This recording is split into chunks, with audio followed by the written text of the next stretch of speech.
Baik, Pak Ustadz, terima kasih banyak. Sahabat budiman, sahabat beriman dimanapun berada, Alhamdulillah, begitu tadi penjelasan dari guru kita, Ustadz Danu.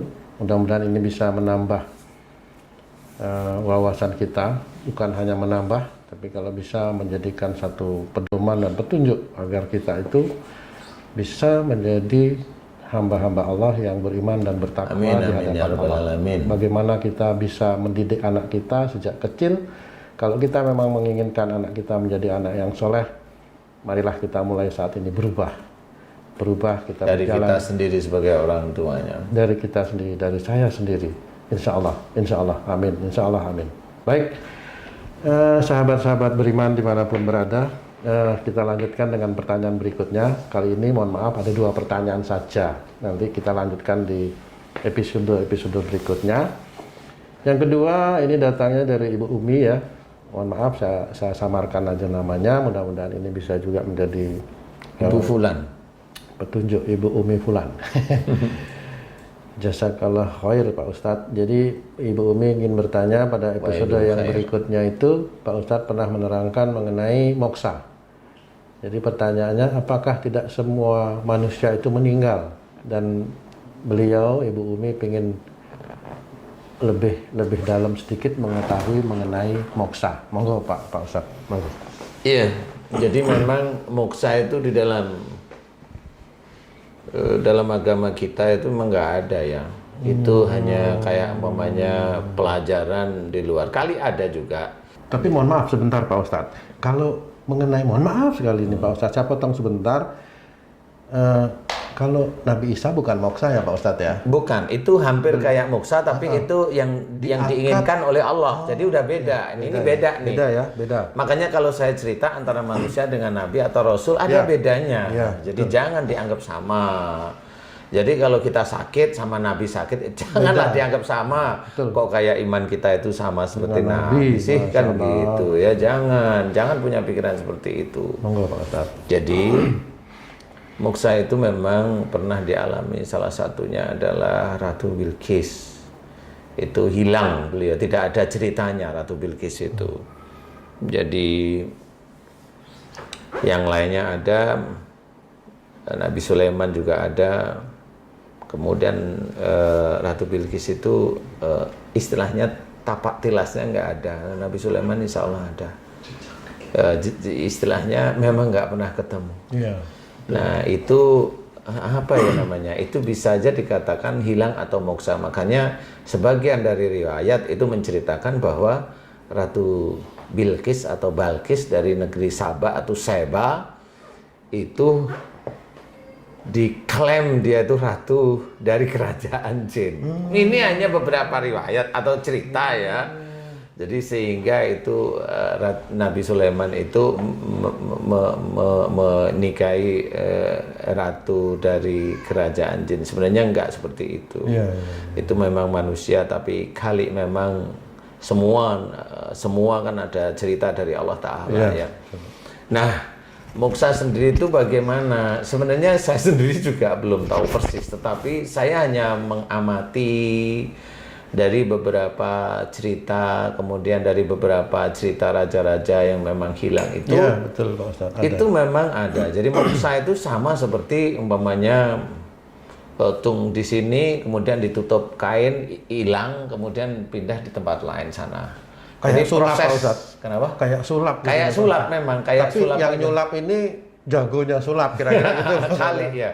Cuma gitu. Kan kalau sulap itu kan ada proses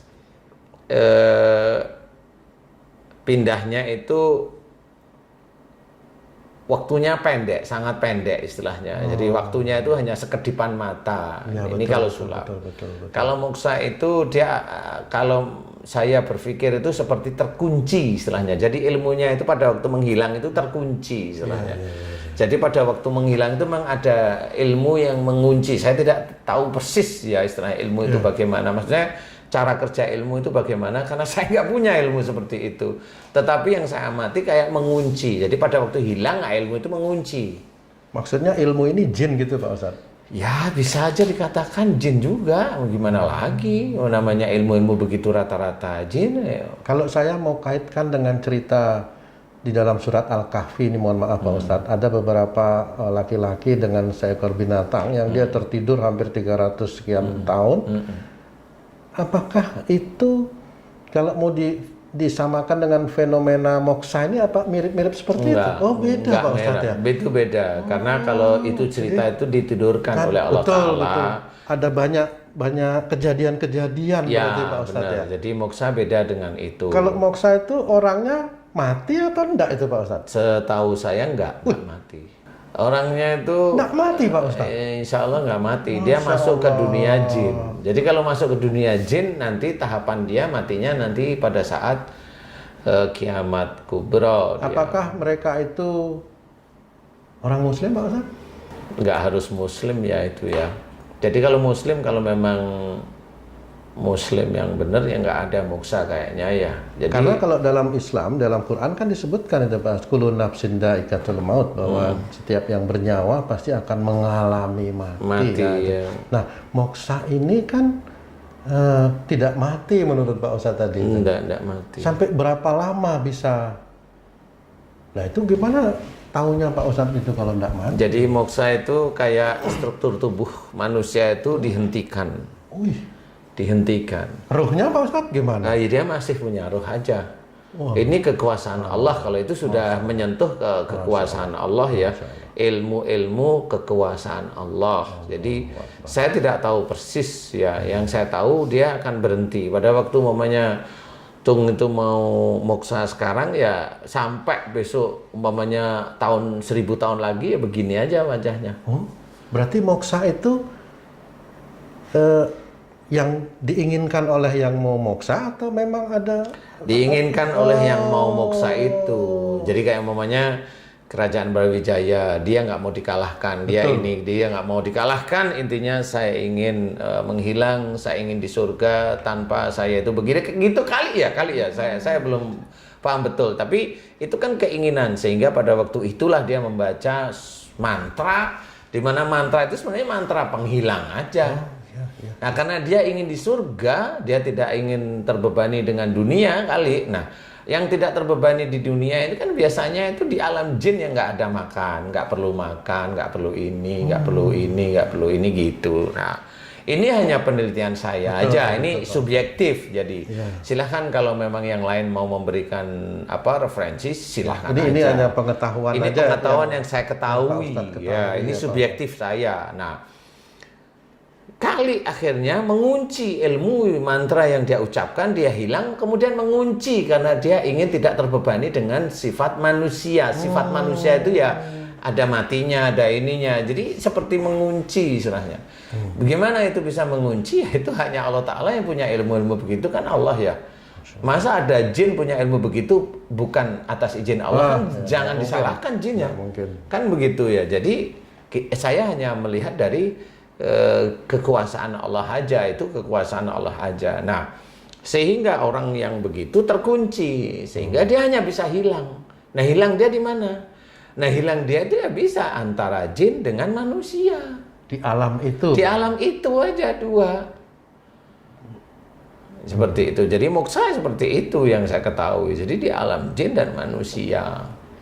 Seperti itu. Jadi kalau jin dia nggak ingin makan, kalau siluman makannya apa ya, darah bisa, tulang bisa, daging bisa. Itu kalau siluman tuh kayak yang binatang wujudnya, jadi tubuhnya manusia, kepalanya binatang, itu siluman. Atau memang binatang sekalian, itu siluman, ular, harimau dan sebagainya. Kemudian kalau ada harimau dia bisa berwujud jadi kakek-kakek seperti itu.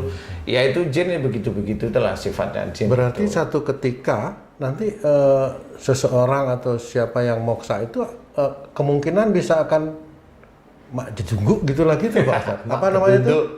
Bisa kira tiba-tiba wujud gitu. Kira-kira bisa begitu Pak Ustaz? Kalau kira-kira bisa begitu, sebenarnya itu yang harus diketahui itu begini. Kalau seseorang yang moksa itu bisa muncul, berarti harus ada seseorang yang bisa mengalahkan ilmu moksanya. Jadi harus seperti itu. Jadi istilahnya dipecahkan penutupnya itu dipecahkan. gitu. Seperti Jadi itu. dipecahkan, intinya kayak mamanya sihir. Saya sering nangani sihir. Sihir itu kan ada benda sihirnya, alat sihirnya, kemudian ada mantra yang dimasukkan, kemudian ada CCTV dari dukun.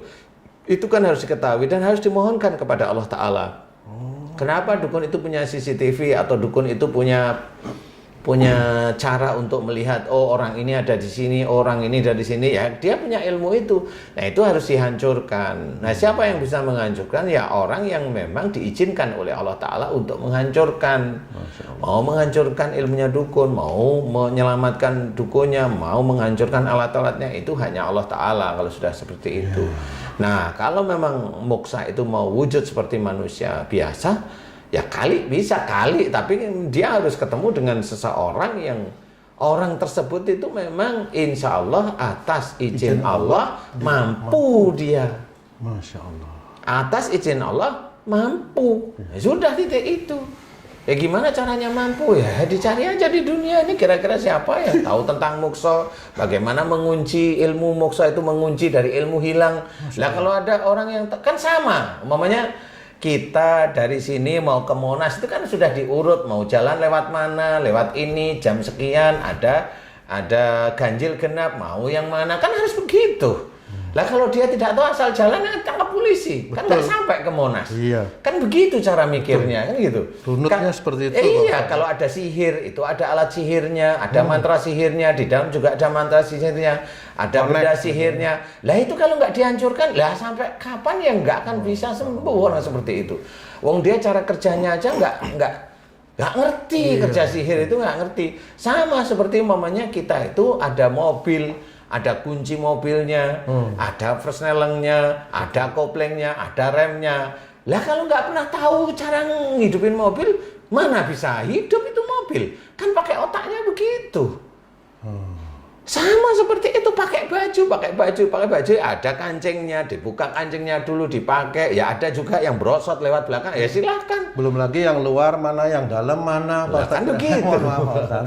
Jadi intinya adalah moksa itu terkunci oleh sesuatu. Jadi ilmu menghilang, terkunci ilmu lain yang memang dia senantiasa ada di dunianya para jin.